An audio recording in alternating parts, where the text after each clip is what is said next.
High किया जा सके और थोड़ा सा टाइम मैनेजमेंट को। कंफ्यूजन मोस्ट सभी लोगों के बीच में है कि यार एमपीपीएससी का प्रीलिम्स दे लें कि मेंस दे लें कि पटवारी दे लें, हाँ ना, कि कहीं कुछ नौकरी मिल जाए, कुछ भी मिल जाए। तो ऐसे में ये भी कंफ्यूजन है कि समय को का कैसे प्रबंधन कर पाए या करें कि ना करें।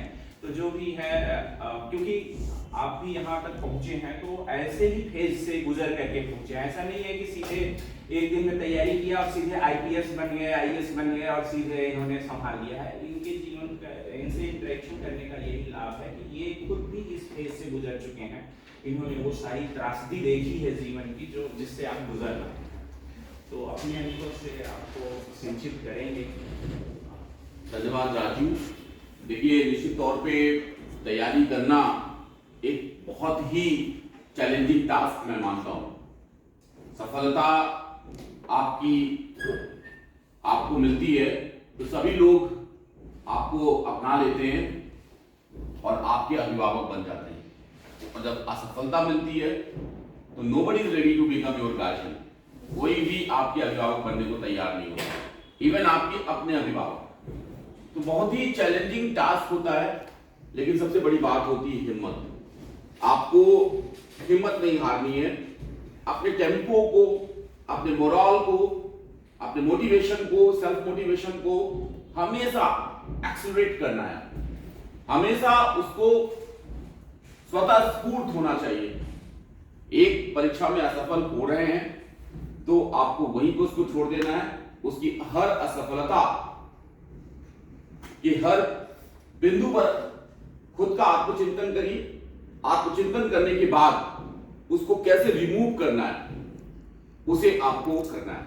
मैंने कभी भी एमपीपीएससी, यूपीपीएससी पे फोकस नहीं किया। शुरू से ये था कि या तो डिग्री कॉलेज में जाऊंगा, लेक्चर बनूंगा क्योंकि यूजीसी जेआरएफ था, या यूपीएससी क्वालिफाई करूंगा। चौथे अटेम्प्ट में मेरा यूपीएससी में हुआ और मैं आईपीएस मध्य प्रदेश कैडर के लिए चयनित हुआ। लेकिन 4 अटेम्प्ट में मेरे 2 अटेम्प्ट प्रीलिम्स के जो थे वो उसमें मैं फेल कर गया। उसका कारण क्या था? कारण ये था कि मैं खूब टेक्स्ट बुक पढ़ता था, खूब किताबें पढ़ता था, लेकिन कभी भी मैं क्वेश्चन पेपर सॉल्व नहीं करता था प्रीलिम्स के। किसी भी टेस्ट सीरीज को मैंने ज्वाइन नहीं किया था। तो होता क्या था? होता यह था कि मेरे जो सबके गलत होते थे क्वेश्चन वो मेरे सही हो जाते थे, लेकिन जो सबके सही होते थे वो मेरे गलत हो जाते थे, क्योंकि बहुत से क्वेश्चन ऐसे होते थे जो रिपीट होते थे। तो 2 प्रीलिम्स शायद मेरा सिलेक्शन पहले हो जाता, शायद मैं पहले आईपीएस हो जाता, या फिर मुझे आईएएस बनने के चांस मिलते। तो कहने का तात्पर्य बिल्कुल स्पष्ट है, आपको अपनी कमियों को दूर करने का हर चरण में प्रयास करना होगा। हम सिर्फ आपको गाइड कर सकते हैं, लेकिन सबसे बेहतरीन अपने आलोचक या अपने समीक्षाकार आप खुद हैं। आपको हमसे बेहतर पता है कि हमारी गलती क्या है, हम कहां पे कमजोर हैं, हमने कहां पर गलतियां की पिछले परीक्षाओं में, उसे दूर कैसे करना है। जब आप उस पर चिंतन करने लगेंगे, जब आप उस पर फोकस करेंगे, खुद बे खुद आपका अंतर मन आपको रास्ता दिखाएगा। इन्हें ये कमी रह गई थी। प्रीलिम्स निश्चित तौर पे चुनौतीपूर्ण होता है, पहली टियर होती है किसी भी लोक सेवा आयोग की। तो यहां पर आपको फोकस करना, स्क्रीनिंग टेस्ट होता है जिसमें बहुत से लोग बैठते हैं और कुछ ही लोग मेंस के लिए क्वालिफाई होते हैं। प्रीलिम्स आपके टेम्पो को हाई करता है। अगर आप 3-4 बार प्रीलिम्स पे फेल हो गए तो मैं दावे के साथ कहता हूं आपका मोटिवेशन गिर जाएगा। प्रीलिम्स तो एट एनी कास्ट आपको निकालना। प्रीलिम्स की किताबें हैं। अगर आप एमपी पुलिस की बात करें तो एमपी पुलिस में जो प्रमाणित किताबें हैं एनसीईआरटी से, हिंदी माध्यम क्रियान्वयन से, जो अधिकांश लोग प्रिफर करते हैं, अधिकांश लोग उसको रिकमेंड करते हैं, उनको चिन्हित करिए, उनका अध्ययन करिए। अध्ययन करने के साथ ही साथ आप प्रीलिम्स के जो क्वेश्चन आए हैं जब भी अध्ययन करिए तो फोकस करिए कि इस अध्याय से, इस चैप्टर से कौन से क्वेश्चन आ सकते हैं। प्रयास ये रहना चाहिए कि जो भी चैप्टर आप पढ़ें उस चैप्टर से रिलेटेड जितने भी क्वेश्चन प्रीलिम्स में आए हैं किसी भी स्तर पर, यूपीएससी, एमपीपीएससी, यूपी एमपीपीएससी कहीं भी आए हो उनका संकलन करिए। एक चैप्टर आपने खत्म किया, उस चैप्टर से रिलेटेड जितने क्वेश्चंस हैं, जितने भी बन सकते हैं, जितने भी बने हैं, उनको सॉल्व करिए। और सबसे महत्वपूर्ण चीज जो आपको करनी है वो ये, उस चैप्टर से रिलेटेड आपके खुद के क्वेश्चन बनने चाहिए।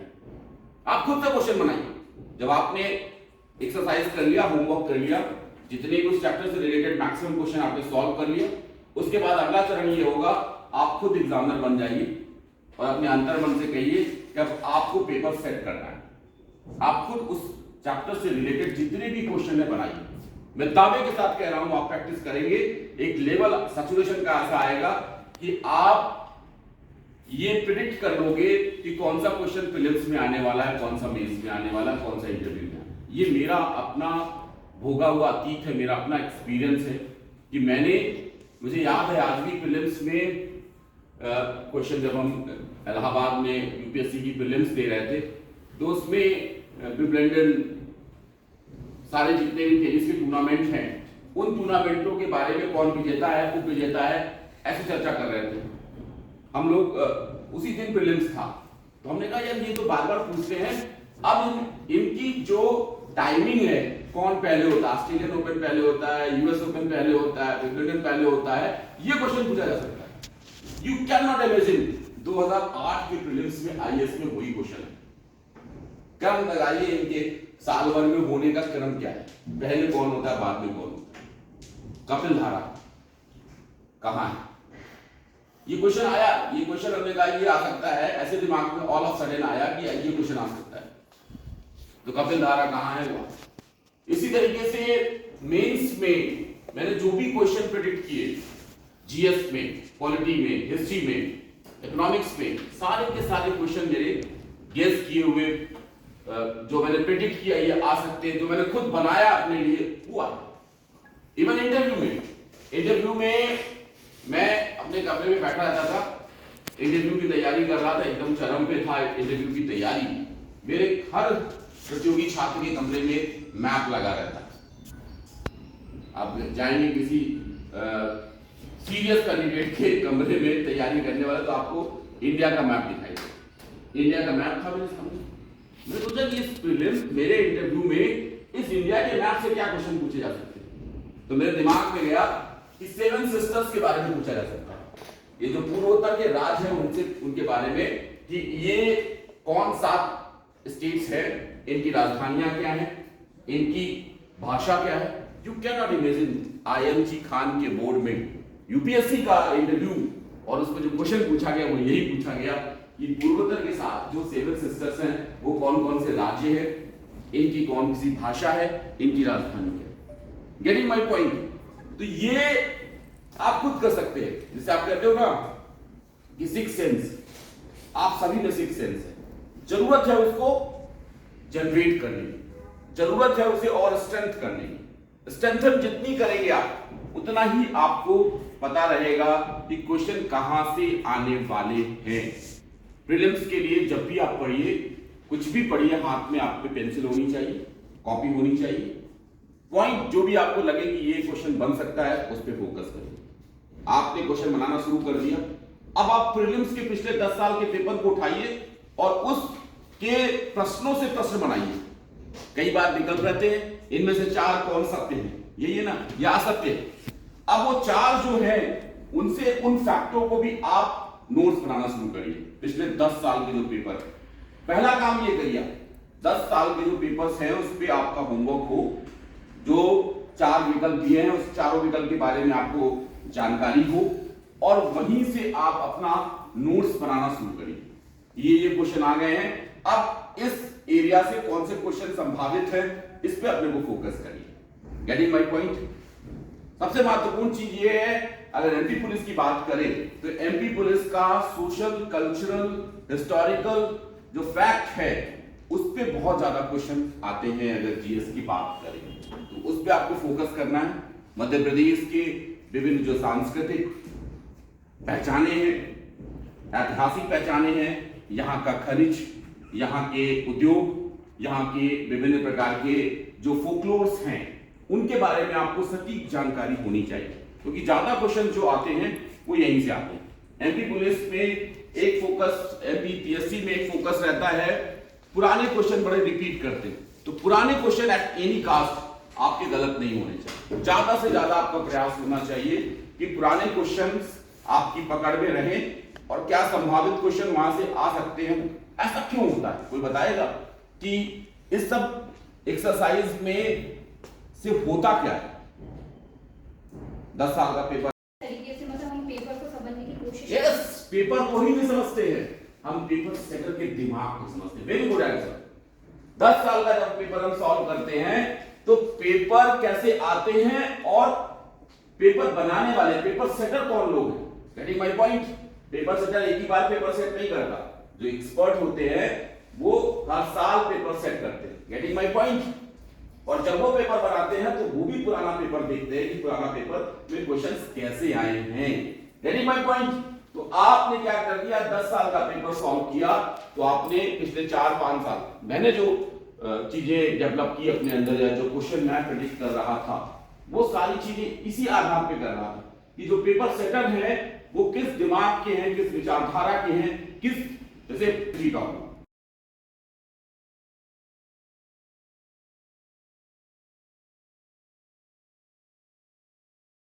हिस्ट्री में मैं किसी स्पेसिफिक एरिया का एक्सपर्ट हूं तो मेरे क्वेश्चन उधर से रहेंगे।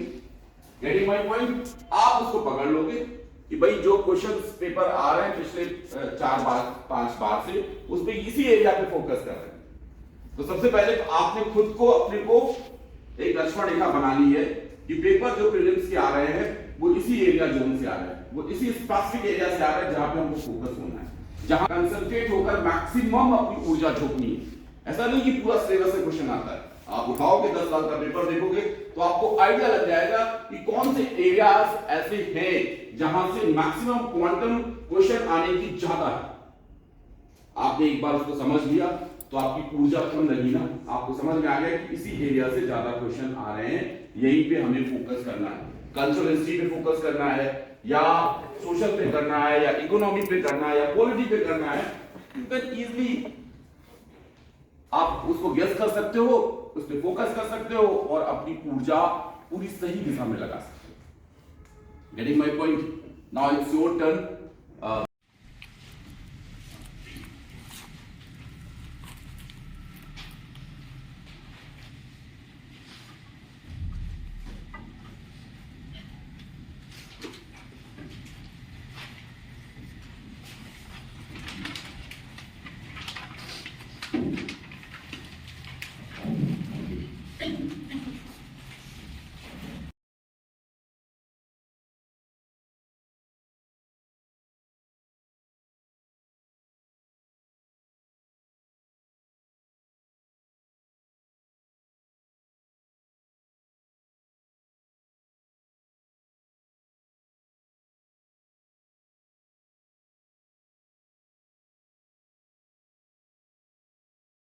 की तैयारी के क्रम में टू वे टॉपिक, अभी तो मैंने एक भाषण दे दिया 10 मिनट का, नाउ आपके जो क्वेरीज रहेंगे उसको मैं आंसर करूंगा, तो आपका पूरा जो ये क्लासरूम है वो लाभान्वित होगा। Any question related to prelims, related to mains, related to interview, related to your preparation? Sir, is it possible that we can मतलब इंटीग्रेट करके कर सकते हैं यूपीएससी और एनटीपीसी? Why not? दोनों तैयारी साथ में ही चलने वाली है, सिलेबस भी सेम है, तो दोनों तैयारी आप साथ में कर सकते हो। इंटीग्रेट कर सकते मतलब तो सिलेबस तो एक ही है, एक ही है, तो आपको उस पर फोकस करना है। ऐसा कुछ नहीं है प्रीलिम्स यूपीएससी, देखिए यूपीएससी का लेवल थोड़ा हाई रहता है, स्टेट की जो पीएससी है उनका लेवल थोड़ा कम रहता है, लेकिन सिलेबस तो वही है ना, उसी उस पे क्वेश्चन बनते हैं ना। ऐसा तो है नहीं कि वो कोई इतर विषय पे सब्जेक्ट्स पे क्वेश्चन बनाते हैं, उनका हाई हो जाता है, उनका क्वेश्चन जो है वो टिपिकल हो जाता है, एक गलत, दो गलत, तीनों गलत, इस तरीके से रहता है। एमपीपीएससी में सीधे सीधे पूछ लेते हैं, फैक्चुअल क्वेश्चन रहते हैं, अंदर यही है, मतलब एक क्वेश्चन में ही उनके कई फैक्ट रहते हैं। एमपीपीएससी में आपको फैक्ट पता है, उत्तर सही, पर हम कैसे प्रेडिक्ट कर सकते हैं कि अब इस टॉपिक से और डेप्थ में पूछेगा या जिस टॉपिक से एकदम सही क्वेश्चन पूछा उसमें डेप्थ में पूछेगा, कैसे टॉपिक हो सकते हैं? देखिए ये आपकी इमेजिनेशन पावर है। जैसे मैं अपना उदाहरण बता रहा हूं कि हमने 2008 में किया, 2008 में मेंस किया, तो 2008 में 100 साल पूरे हो रहे थे। किसके? नहीं, यूपीएससी के नहीं पूरे हो रहे थे। क्रांतिकारी आंदोलन के जो मेन जनक लोग थे वो उस समय, और थियोसॉफिकल सोसाइटी की स्थापना हो रही थी, ये सारी चीजें हो रही थी। अब वो सारी चीजें आंदोलन की वो हो रही थी 1908, अब 2008 में मैं मेंस दे रहा था, तो अब 1908 में कौन सी घटनाएं हुई हैं? Getting my point? जिसके 100 साल पूरे होने वाले, जो भारत के राष्ट्रीय आंदोलन से बड़े महत्वपूर्ण है। हमने गेस कर लिया, यहां से आ सकते। गेस का मतलब ये नहीं तुक्का लगाना, उस पर एनालिसिस करना, रिसर्च करना। Getting my point? Getting my point? जैसे आज की सरकार क्या है, वो राष्ट्रवादी सरकार है, तो सांस्कृतिक राष्ट्रवाद से ही आपके क्वेश्चन आएंगे यूपीएससी में। 1990 1890 का दशक, जब अरविंद घोष दुर्गा पूजा करवा रहे हैं बंगाल में, और लोकमान्य तिलक गणेश पूजा करवा रहे हैं कहां? महाराष्ट्र में। Getting my point? क्योंकि सरकार जो है वो सांस्कृतिक राष्ट्रवाद पर फोकस कर रही है, तो पेपर सेटर कौन होंगे? उनकी विचारधारा को मानने वाले। तो नेचुरली पेपर कहां से आएगा? सांस्कृतिक राष्ट्रवाद, आर्य समाज से आएगा, अब हिंदू सभा से आएगा, आरएसएस की स्थापना कब हुई, उसका क्या योगदान रहा फ्रीडम स्ट्रगल में, सभी की अपनी। क्योंकि कांग्रेस क्या था, वो एक अम्ब्रेला साइज मूवमेंट था, और उस अम्ब्रेला साइज मूवमेंट के अंदर सभी लोग अपनी अपनी भूमिका दे रहे। Getting my point? तो आपको उस पर फोकस करना है कि सांस्कृतिक राष्ट्रवाद का कौन सा पक्ष है जो क्वेश्चन में आ सकते हैं प्रीलिम्स में। जैसे सरकार ने कोई महत्वाकांक्षी योजना है प्रदेश सरकार की, तो आपको उसके जो फीचर्स हैं, उसके जो फैक्ट हैं, वो आने चाहिए।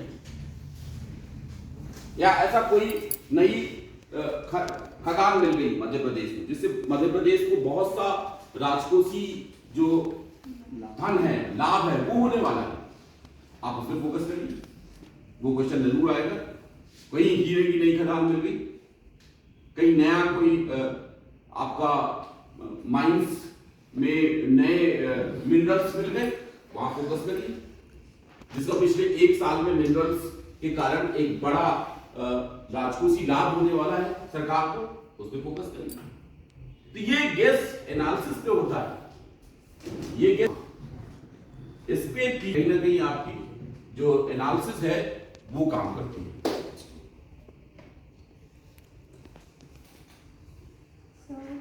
इसको हिस्ट्री ने सब कुछ दिलाया है। No sir, my favorite subject is history. देखो क्या है, नए सब्जेक्ट को जाओगी तो नए से स्टार्ट करोगी। हाँ। पिछले 3 साल में हिस्ट्री में क्या प्रॉब्लम्स आई उस पर फोकस करिए। हिस्ट्री के फैक्ट्स, हिस्ट्री के जो थ्योरीज हैं, वो समझने के लिए हिस्ट्री भी क्या है, वो भी एक फ्लो में जा रही है, उसमें भी एक कंटिन्यूटी है, एक चेंज है। हिस्ट्री पढ़ने का सबसे अच्छा तरीका ये है, मैं हमेशा कहता हूँ संगीत बदलता नहीं सरगम का, बदलती है तो सिर्फ और सिर्फ गायक की बोली। इसीलिए हम कहते हैं हिस्ट्री रिपीट्स इटसेल्फ। तो आपको क्या करना है, उस प्रवाह को पकड़ना है और उसकी कंटिन्यूटी को पढ़ें। जब मैं हिस्ट्री पढ़ाता था तो अशोक, अकबर और महात्मा गांधी, इन तीनों को साथ में पढ़ाता था। ये तीनों अपने अपने युग के नायक थे, अपने अपने तरीके से इन्होंने सोशल, कल्चरल, पॉलिटिकल सिनेरियो को एक नया रूप दिया। तो कहने का मतलब यह है कि हिस्ट्री पढ़ते समय आपको कंटिन्यूटी विद चेंज को पकड़ना है। हिस्ट्री पढ़ते समय आपको उसके कंटेम्पराइजेशन पे फोकस करना है कि अशोक का आज के उत्तर आधुनिक भारत में क्या योगदान है। जब आप उसको पकड़ लोगी, को रिलेट कर लोगी, तो वो फैक्ट जो है आपके दिमाग के अलग अलग जो फ्लॉपीज हैं उसमें कहीं ना कहीं बैठ जाएंगे। एक बार आप एक फ्लॉपी खोलोगे तो आपको पूरा जो आपने एनालिसिस किया है, आपने कंटेम्पराइजेशन किया है, कोरिलेशन किया है, कंटिन्यूटी विद चेंज को पकड़ा है, आप उसको पकड़ लोगे। हिस्ट्री से बढ़िया कोई सब्जेक्ट ही नहीं। आपने एक बार इस फ्रेमवर्क में हिस्ट्री को पढ़ा, कंटिन्यूएशन, कंटिन्यूटी विद चेंज, निरंतरता, परिवर्तन के साथ, कोरिलेशन, एक दूसरे एरा के साथ उसकी कोरिलेशन, उसके बाद कंटेम्पराइजेशन, कैसे अशोक को आपको समकालीन भारत से जोड़ना है, अशोक को, महात्मा गांधी को, गेटिंग माय पॉइंट। ये सारी चीजें आपने पकड़ ली तो हिस्ट्री तो मतलब मेरे से इससे बड़ा सब्जेक्ट हुई, सभी सब्जेक्ट के साथ ही है, ठीक है, getting my point. Sir but the biggest challenges जैसे हम एंशिएंट हिस्ट्री के लिए रोमेला थापर पढ़ते हैं। रोमिला थापर बिल्कुल मत पढ़िए आप, नो आप रोमिला थापर बिल्कुल इट्स मत अ पढ़िए, वेरी बल्की एंड नो बिल्कुल मत पढ़िए आप। वो रिसर्च, रोमिला थापर क्या है, वो रिसर्च रिलेटेड बुक्स लिखती है, जो रिसर्च किया है, चाहे वो बौद्ध धर्म पे किया हो या अशोक पे किया हो, तो उनका जो रिसर्च है वो पूरी तरह से उनके बुक्स पर रिफ्लेक्ट करता है। हमको विशेषज्ञ नहीं बनना, सामान्यज्ञ बनना। आप झांसी माली पढ़ सकते हैं, आप एनसीईआरटी की और किताबें पढ़ सकते हैं, तो is it enough for the option? Yes it is enough. हमने उसके अलावा कोई किताब ही नहीं पढ़ी। आप एनसीईआरटी पढ़ लीजिए, आप इग्नू के नोट्स पढ़ लीजिए, but don't read Romila Thapar. Romila Thapar is a research book, getting my point. तो अशोक पे, गौतम बुद्ध पे, मौर्य डायनेस्टी पे जो उनका वर्क है, it is research work, never do that. आपको जो मार्केट में जो सब पढ़ रहे हैं वही किताब आप पढ़िए, अपने तरीके से पढ़िए, getting my point. Teach yourself पढ़िए, इग्नू पढ़िए, एनसीईआरटी पढ़िए, जो सामान्य भाषा में लिखी हुई। आप सामान्य के बनने जा रहे हैं, विशेषज्ञ नहीं, गेटिंग माय पॉइंट। तो इस पे आपको फोकस करने की जरूरत है। आपका लेक्चर शुरू रहता है तो कहने का बहुत सीधा सा मतलब ये है कि डिस्ट्रैक्शन होंगे, डिस्ट्रैक्शन को कैसे दूर करना, उसके लिए हॉबी डेवलप करिए, जो आपकी अच्छी हॉबी है। कोई पेंटर है, कोई लिखता है, कोई कविता लिखता है, कोई शॉर्ट स्टोरीज लिखता है, कोई उपन्यास पढ़ना पसंद है, किसी को कुकिंग करना पसंद है, किसी को साइकिलिंग करना पसंद है, किसी को डीपी माल घूमना पसंद है। अपनी हॉबीज को जिंदा रखिए। हॉबीज आपको डिस्ट्रैक्ट करने से रोकती है, डिस्ट्रैक्ट करके रोकते। डांस करना भी, मैं गया 15 तारीख को लखनऊ, खूब डांस किया मैंने। तो मेरे साथ के सारे सीनियर जूनियर जो ऑफिसर्स थे, जो नहीं सेलेक्ट हो पाए, वो सब आए हुए, जिसमें 3 आईपीएस ऑफिसर थे मेरे बैच के। अखिलेश्वर गोला भी आया था उड़ीसा से, भूपेन चौधरी था, तो खूब डांस किया हमने। तो जब भी वो इच्छाएं हैं जो आप कर सकते हैं, आप अपनी लिमिट में करिए, जो संसदीय भी हो, संवैधानिक भी हो, मर्यादा में हो, उस मर्यादा से कभी समझौता मत करिए। वो ग्रेविटी, वो कैरेक्टरफुलनेस वो आप में होनी चाहिए, वही फाइनली आपको एक अच्छे अधिकारी के तौर पर स्थापित करेगी। अधिकारी तो बहुत बन जाते हैं, लेकिन जिनका कैरेक्टर होता है, जिनमें ग्रेविटी होती है, वो अधिकारी याद किए जाते हैं, एक्नॉलेज होते हैं, उनको जीते जी मोक्ष मिलता है, उनको ही सामाजिक अमरता मिलती है। सामाजिक अमरता यही है, एक अधिकारी अपने डिस्ट्रिक्ट को छोड़ देता है, दूसरी जगह उसकी पोस्टिंग हो जाती है, लेकिन उस डिस्ट्रिक्ट के लोग उसे याद करते हैं, ये फलाना एसपी थे, फलाना कलेक्टर थे, जिन्होंने ऐसा किया। Getting my point. सर जैसे कि आपने बताया कि आपके पास कोई हॉबी होनी चाहिए, तो एक इंटरव्यू का I'm not getting you. Please repeat your question. Sir जैसे कि मेंस की तैयारी कर रहे हैं, तो हम बुक की सहायता से करें या नोट्स की सहायता से? दोनों करिए, बुक्स भी अच्छी होती, नोट्स भी। मैं इलाहाबाद में ही रहता था, दिल्ली जाता था, सारे नोट्स इकट्ठे कर लेता था, जो प्रमाणित वहाँ पे कोचिंग इंस्टीट्यूट थी। टेक्स्ट बुक, क्योंकि मैं रिसर्च स्कॉलर था, टेक्स्ट बुक बहुत पढ़ लिया था, तो नोट्स से आपको पता चलता है कि हमें किस चीजों पे फोकस करना। बुक्स क्या होती है, वो एलोबरेटिव रहती है, नोट्स क्या रहता है, वो स्पेसिफिक रहता है। तो नोट्स से आपको पता चलता है कि हमें कितना लिखना है, क्या लिखना है, कैसे लिखना है। Getting my point. ये कभी भी टेक्स्ट बुक आपको नॉलेज नहीं देगी, टेक्स्ट बुक कभी नहीं बताएगी, टेक्स्ट बुक कभी नहीं बताएगी कि किसी भी क्वेश्चन को कब, कहां, कैसे प्रस्तावना लिखनी है, कैसे उपसंहार लिखना है, कहां पे क्या उठाना है, किस पैरा में क्या गिराना है, ये आपको नोट्स बताएंगे। और सबसे बड़ी बात ये है कि नोट्स कभी अंतिम नहीं होना चाहिए। जितना भी टेक्स्ट बुक आप पढ़िए, आप अपने नोट्स में वैल्यू एडिशन करते जाइए, अपने नोट्स में उसको ऐड करते जाइए। आपने कोई नोट्स बनाया, नेवर कभी मत समझिए कि अंतिम नोट्स है। मेरे एक एक क्वेश्चन के 10-10 नोट्स होते थे। जितनी बार मैं नई चीज पढ़ता था, डिस्कशन करता था, डिस्कशन से निकलती थी और मेरी वही theory continuity with change, correlation and contemporisation, कुछ भी मैं कंटेम्पराइज करता था, कुछ भी कोरिलेट करता था, उसमें मैं वैल्यू एडिशन करता था। मैं इंडस वैली क्वेश्चन लिखता था तो उसमें अगर नेहरू का कोई कोटेशन मुझे आ गया डिस्कवरी ऑफ इंडिया का, तो मैं उसमें ऐड कर देता था। मैं इंडस वैली पढ़ता था, नगरीकरण को, वर्तमान जो अर्बनाइजेशन उससे ऐड कर देता था। तो ये मेरे उत्तर देने की एक शैली थी जिसे मुझे भीड़ से अलग कर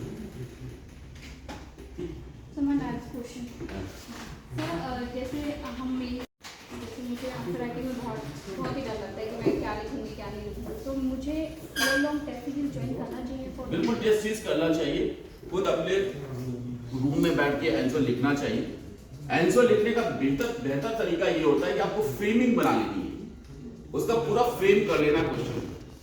गेटिंग माय पॉइंट? उसका जो पूरा एसेंस है उस फ्रेमिंग में आ जाना चाहिए, और जैसा क्वेश्चन आपको मेन पे पूछा जाए उसी के अकॉर्ड वो जो आपने फ्रेमिंग की है, जिसमें सारा एसेंस है, निचोड़ है, सार तत्व है उस टॉपिक का, उसको एक एक उठाकर आप एलोबरेट कर लीजिए। मेंस में तैयारी आपको ऐसी होनी, जिस तरीके का मेंस का आप इस क्वेश्चन की डिमांड है, लिमिटेड वर्ड्स में आपको अपने आंसर को देना है, उसमें आपको फ्रेमिंग करनी है, एसेंस जो है उसमें लिखना है, और जब जैसा क्वेश्चन डिमांड कर रहा है उसी के अकॉर्ड आपको आंसर कर देना है।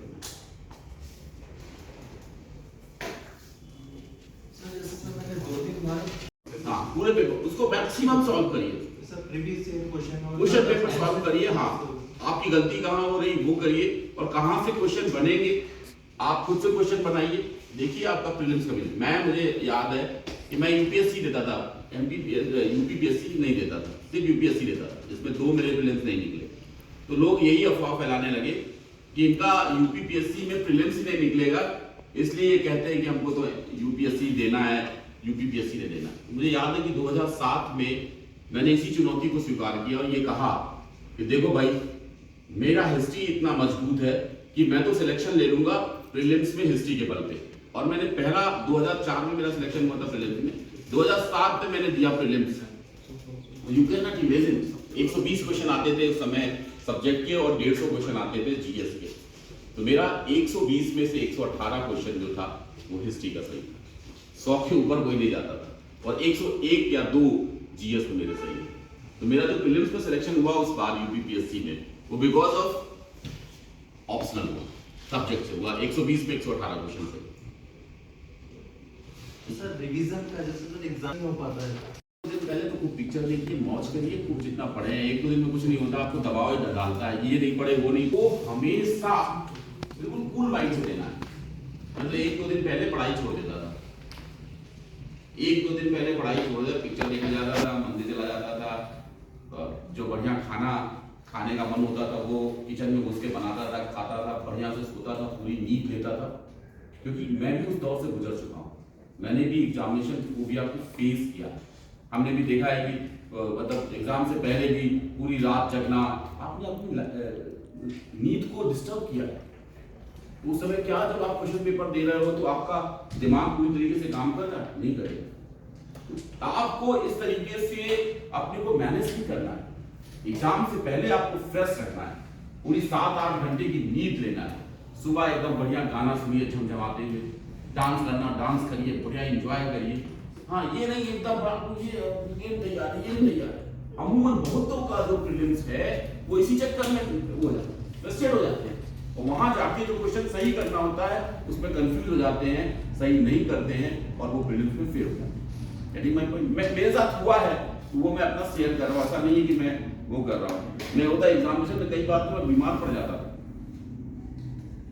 रात भर जगता था, तो नेचुरली मैं बीमार पड़ूंगा नहीं। अगर मैं 24 घंटे लगातार पढ़ता रहूंगा तो नेचुरली है कि उसका इफेक्ट पड़ना। Anybody else?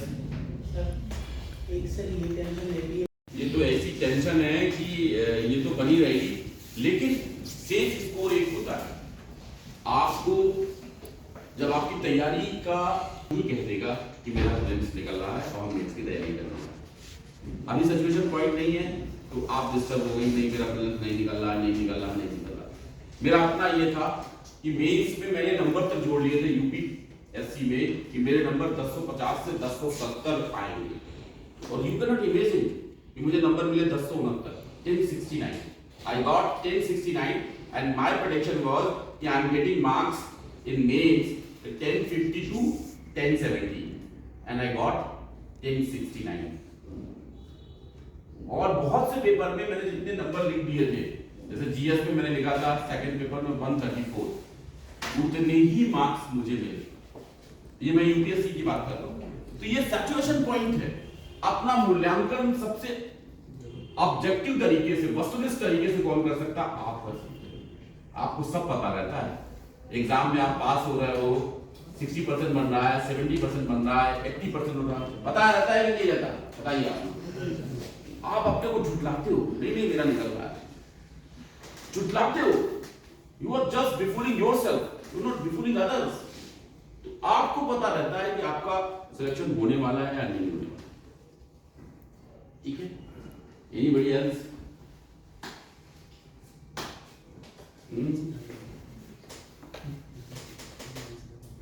कोई और प्रश्न?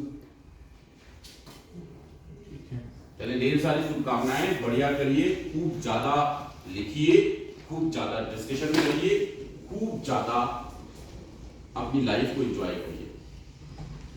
एग्जामिनेशन फोबिया आपके अंदर नहीं आना चाहिए। जो सिंड्रोम है एग्जाम का, वो आपके अंदर नहीं आना चाहिए। हमेशा उससे लड़िए, आएगा, आपसे लड़ेगा, लेकिन इस लड़ाई में जीतना आपको, और आप जीत गए तो आप सेलेक्ट हो गए। Thank you, thank you very much.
Father Singh Kachhawa, मैं निवासी नीमच जिले का रहने वाला हूँ। मेरा गांव चिकली है।